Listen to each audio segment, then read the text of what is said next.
Now what I'm going to do is I'm going to take this whole sample, go back to our, call it the breakout room, where they have all the sieves.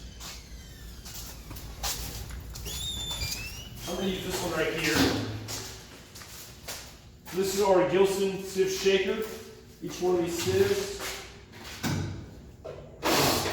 Again, so these are what the big ones look like. And what we're going to do is I'm going to put my whole sample in here. I'm just going to shake down to number 4. So this is the smallest sieve in this guy. And then we have the sieve underneath. So what I'm going to do is I'm going to put it in here. It's going to shake. It's going to shake for 10 minutes. Once it shakes for 10 minutes, I'm going to get the mass of each one of these.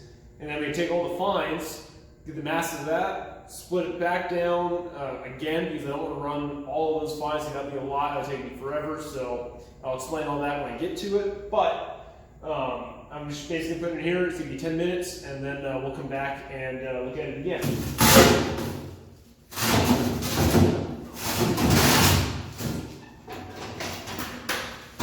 Tighten those up.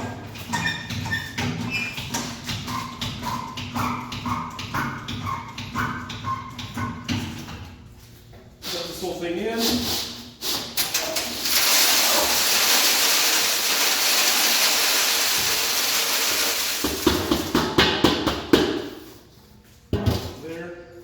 Put a cover on it so I make sure that I don't lose anything in the process.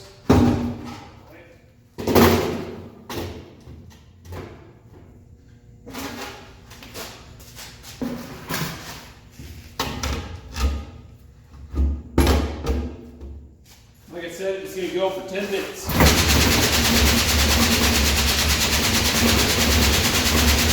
Alright, so I got done shaking. Take the top off, cover off,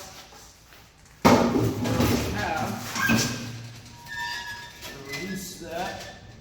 With all the different sieves, material retained. So I'm going to grab this real quick. So I'm going to grab the first one. The first one with the material retained on it is my 3/4.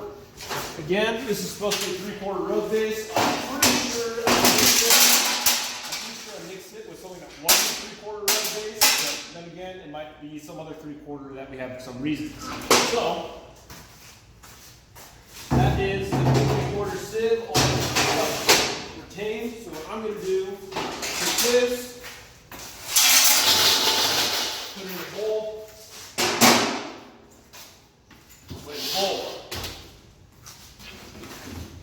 The 3/4 is the first one I have, so just for my sake, I cross out the top ones. I have 151.2. Okay. I have 151.2 on the 3/4. We grab the second sieve.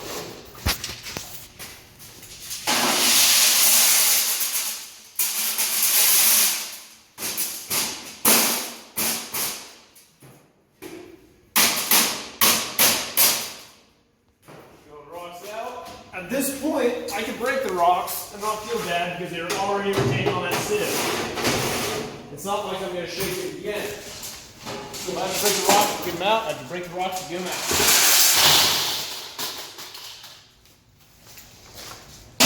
There. I weigh it. The 1/2 inch, I have 1228.0. Do the next one. This is 78.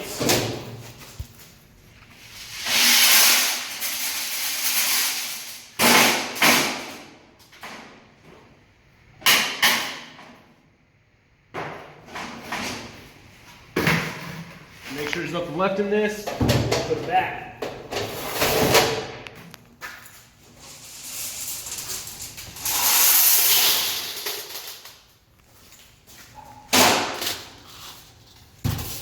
Weigh it, comes back to 1775, 1775.9 from the looks of it, 0.8.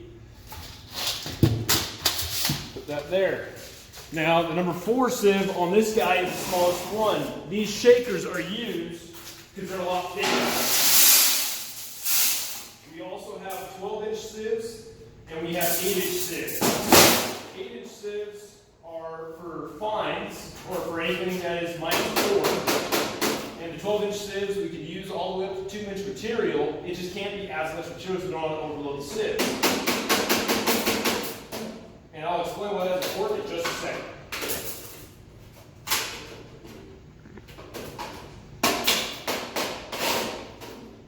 So that looks like all of it.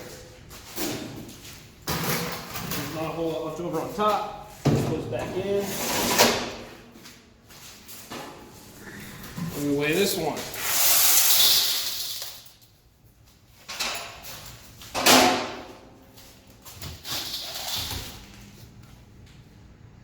That's 2456.4. Now, all the way up to this point, this is all cumulative mass. Now, for this multiple drops thing, and it's a single drop and a single drop. What that is used for is if I had a really big sample, if I had something with like a number 2-inch nominal, I would overload these sieves by putting everything in there all at once. So it's for if I had both sieves, both shakers running on the same sample. Because I got the whole sample into one shaker, I'm not going to use that, I'm going to ignore it. So again, this is our cumulative mass. You guys, so this is basically all going to go into here. It's all the same values. Then you get your total percent retained and your total percent passing, which is these numbers divided out of your total, which was this. Okay, your M1. Now, I don't need this anymore.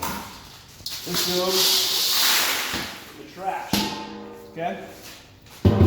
So, now what I do need is my fines. Here's all the stuff that came past the number 4.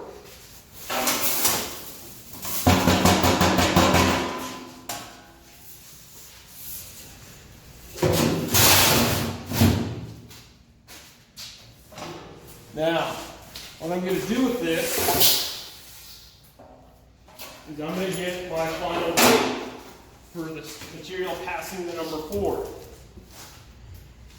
And that is 2564.0. Okay? So that's my number 4. Now, if you add this guy to this guy, theoretically it should be equal to this M2, right? Because this is what I put in, these are what I got out. Odds are, the reality is I'm going to get something that's a little bit different. And that's okay, so long as it is less than, where is the exact calculation? I believe it's 0.1%, because there's a coarse and fine checksum required with ratio. It's 0.03. So basically, if I lose more than 0.03% of the sample here, then I have an invalid test according to the state of Idaho. So what I'm going to do though is, because this is a big sample that I have left in here, I don't want to run this whole thing because I'll have to do it in 2, maybe 3 shakes, which I don't want to do. That would take way too long. So what I am going to do is I'm going to split it. So what's going to happen is I'm going to get a massive split. This is an M5. This is from here. If you look at the R formula, it's just M4 divided by M5. It is just a split. What I'm going to do is I'm going to run with that split all the way down. So this new total, it'll be less. It just needs to be bigger than 500 grams. And this will sum up to this. My fines checksum is from this one to this one. Now, if you notice, it'll be my accumulative combined mass. What I'm going to do is I'm just going to multiply my R value back into this. I'm going to add each one of them to this number, and I will have a total. So basically what I'm going to be doing is I'm just reducing the size. I'm coming up with a percentage that I'm going to reduce this size by when I split it in here in just a second. So I reduce the size, I split it down by a known quantity. I reduced it by 70%.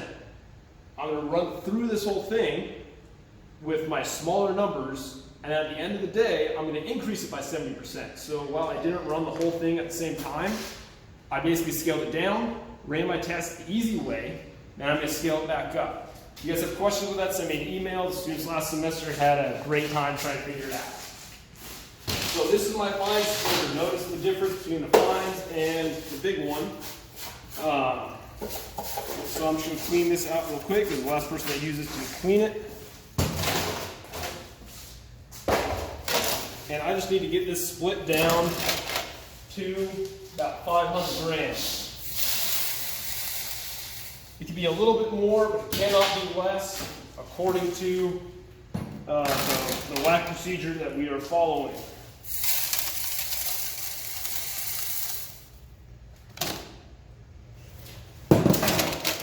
This looks like it's, oh, I'll do it one more time. Okay. So that might be a little under 500 grams actually, but we will find out. But actually, yeah, about 300. So I'm going to split this one more time, do some magic. See if I can't get about 200.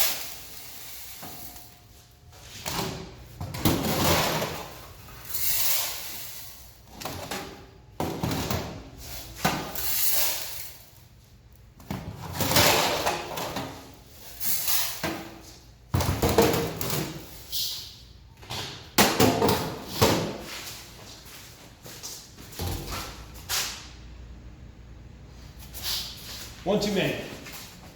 Awesome. Yeah. All right, so you got that one more time, and I'm over 500. So what I'm gonna do is I'm gonna put that in my massive split. So I have 538, 8.0. Then my R value is just right here. My R value is just right here. All the formulas that you need to do this are on this page. So you look at B times R plus M3, that is for my number 2 column. This is the number 2 column.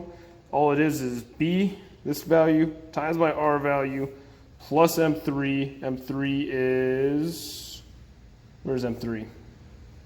M3 is the cumulative mass retained on sieve number 4, right? So this is M3 right here. So that's all it is that we're doing, okay? All the formulas are on this. So what I'm gonna do, is I'm gonna take this guy with my known mass, come back, and we're going to shake it one more time. The shakers we're going to go in now are a smaller set of sieves. These sieves are essentially the same. For example, this sieve is the number 30. Every linear inch, 30 openings. This right here is number 50. The one in there is number 200. Number 4 was the biggest one we had over there. So this first one that we're going to use is the number 8. So what I'm going to do, put the full thing in here. Close that up. Now we're going to go in this cabinet. Tighten these down.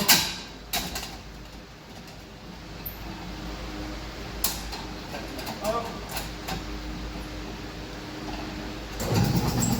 Just shake like that for 10 minutes.